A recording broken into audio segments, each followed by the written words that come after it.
From Evan, dear Klavan. Kind of, but all right.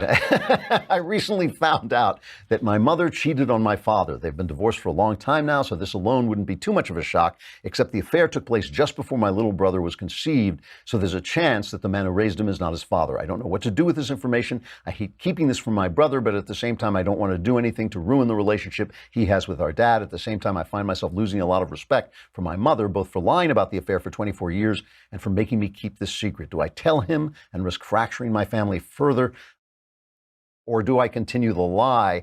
This is a very tough dilemma, but the letter does not contain enough information for me to quite get it. I'm not sure where you found out about this. The letter suggests you found out about from your mother, in which case, the thing about your brother's parentage is stuff you're spinning. It sounds like you're spinning that in your imagination. They did have birth control 20 years ago, so there's every reason to believe that that's not true, that he is a legitimate child. This sounds like something you should sit down with your mother and talk to her about, because you do not want to ruin people's lives for no reason.